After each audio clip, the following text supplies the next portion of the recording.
country is in big trouble. Can I Wait a answer? minute. No. You've done a lot of talking. Your country is in big trouble. I know. You're not winning. You're not winning this. White house में Donald Trump और Vladimir Zelensky का ये वार्तालाप पूरे विश्व ने देखा। Stupid president, $350 billion. You voted we gave for you your military president. equipment, You and you voted men for are your brave, president. but they had to use our military. What about if you didn't have You our invited military me. equipment, You invited if me you to didn't speak. have our military equipment, this war would have been over in 2 weeks. America ने ही Zelensky को Ukraine का राष्ट्रपति बनाया था, मोहरे की तरह प्रयोग किया और फिर पूरे विश्व में अपमानित करके छोड़ दिया। वास्तव में ये घटना दो देशों के आपसी संबंधों के बनने बिगड़ने का खेल नहीं, बल्कि ईसाई मजहब की आपसी जातीय घृणा का परिणाम है, जिसके बारे में बहुत कम बात होती है। ये वो युद्ध है जो बीते 1000 वर्ष से जारी है।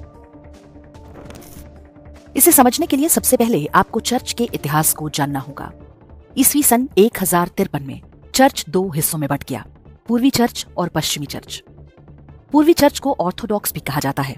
रूस, यूक्रेन और आसपास के देश इसी के अनुयायी हैं। वर्ष 1521 में पश्चिमी चर्च एक बार फिर से 2 हिस्सों में कैथोलिक और प्रोटेस्टेंट में बट गया। यूरोप और अमेरिकी महाद्वीप के कुछ देश कैथोलिक हैं और कुछ प्रोटेस्टेंट। जिन भी देशों में ब्रिटेन से जाकर लोग बसे हैं वो अधिकांशतः प्रोटेस्टेंट हैं। इनमें अमेरिका और ऑस्ट्रेलिया जैसे देश भी शामिल हैं। इनके समूह को व्हाइट एंग्लो सैक्सन प्रोटेस्टेंट या वास्प कहा जाता है। कैथोलिक चर्च वेटिकन से जुड़ा है, जिसमें इटली, पुर्तगाल जैसे यूरोप के कई देश हैं। प्रोटेस्टेंट और कैथोलिक चर्च सबसे अधिक विस्तारवादी मानसिकता वाले हैं। विश्व भर में धर्मांतरण करा के ईसाई मजहब फैलाने का काम यही दोनों करते हैं। इसके लिए चाहे जो भी करना पड़े, समाज को बांटकर उनमें एक दूसरे के लिए घृणा फैलानी पड़े या गृहयुद्ध ही क्यों न कराना पड़े, ये पूरे विश्व को ईसाई बनाने को अपना कर्तव्य मानते हैं। जबकि ऑर्थोडॉक्स चर्च स्वभाव से अधिक सहनशील है।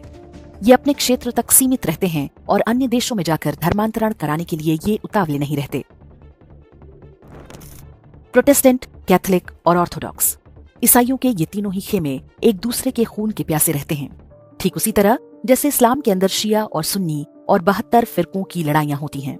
लेकिन इनकी धूर्तता ऐसी है कि ये भारत में आकर बताते हैं कि हिंदू धर्म जातियों में बंटा हुआ है और अगड़ी जातियां पिछड़ी जातियों पर अत्याचार करती हैं। इतिहास में ऐसा कभी नहीं हुआ कि हिंदुओं की कोई 2 जाति आपस में युद्ध लड़ी हो, जबकि ईसाई और इस्लामी इतिहास में ऐसे ढेरों युद्ध हो चुके हैं और आज भी हो रहे हैं। ऐसा ही एक युद्ध है प्रोटेस्टेंट और ऑर्थोडॉक्स का। रूस और यूक्रेन दोनों ही स्लाविक मूल के ऑर्थोडॉक्स चर्च के अनुयायी हैं। दोनों की साझा संस्कृति और इतिहास रहा है, लेकिन उनके बीच में दरार डालने का काम किया अमेरिका और ब्रिटेन जैसे प्रोटेस्टेंट ईसाई देशों ने। सोवियत संघ के टूटने के बाद से ही अमेरिका इस काम में जुट गया था। रूस को घेरने के उद्देश्य से अमेरिकी एजेंसी CIA ने यूक्रेन में ढेरों NGO, मीडिया संस्थान और एक्टिविस्ट पैदा किए। पहले लोगों में ऑर्थोडॉक्स चर्च के प्रति असंतोष पैदा किया गया। USAID जैसी एजेंसियों ने जिस प्रकार भारत और नेपाल में लोगों को हिंदू धर्म से दूर करके उन्हें नास्तिक बनाने पर करोड़ों डॉलर खर्च किए, वही काम यूक्रेन में ऑर्थोडॉक्स ईसाइयों के साथ हुआ।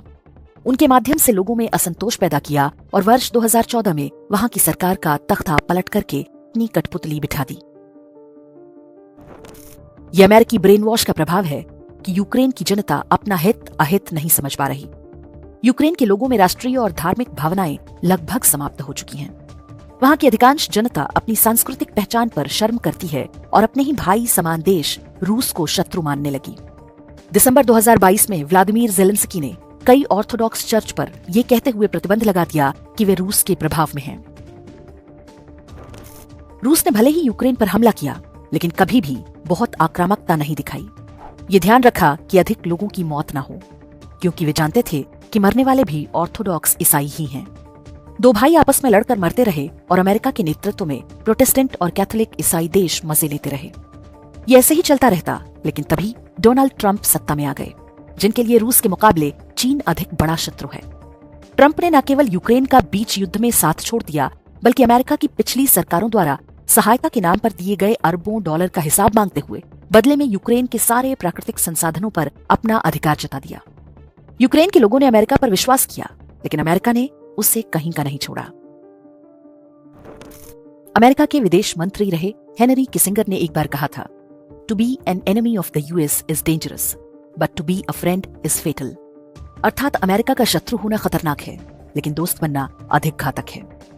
ये विचार उसी अब्राहमिक मानसिकता से पैदा होता है जिसके लिए संधियों और वचनों अर्थात ट्रीटीज एंड प्रोमिसेस का कोई मूल्य नहीं। वे अपने हित के लिए कभी भी मुकर सकते हैं, वे किसी के सगे नहीं। व्लादिमीर ज़ेलेंस्की की जलालत की ये कहानी भारत के उन नेताओं, संगठनों और समुदायों के लिए एक सबक है जो विदेशी उकसावे में आकर अपने ही देश, समाज और धर्म के विरुद्ध षड्यंत्र रचते हैं। विदेशियों के लिए ऐसे लोग प्यादे ही हैं। आज विश्व में दो विपरीत विचारधाराएं काम कर रही हैं। एक ओर सनातन से जुड़ी प्राचीन सभ्यताएं हैं जैसे भारत, जापान और मंगोलिया। दूसरी ओर अब्राहमिक शक्तियां हैं जिनका एकमात्र उद्देश्य अपना विस्तार करना और दूसरों पर आधिपत्य पाना है। स्वयं को लिबरल और प्रोग्रेसिव कहने वाले वामपंथी उनके स्वाभाविक साझीदार हैं। वे भारत को जातियों में बांटने का प्रयास करते हैं, जबकि वे स्वयं जातीय श्रेष्ठता और नस्लवादी मानसिकता में डूबे हुए हैं। यूरोप में ईसाई मजहब के बीच छिड़ा युद्ध हो या मध्य पूर्व एशिया में इस्लामी मजहबों का आपसी खून खराबा, यह आवश्यक है कि हम चुपचाप तमाशा देखें और उन्हें आपस में ही लड़कर एक दूसरे को समाप्त करने दें।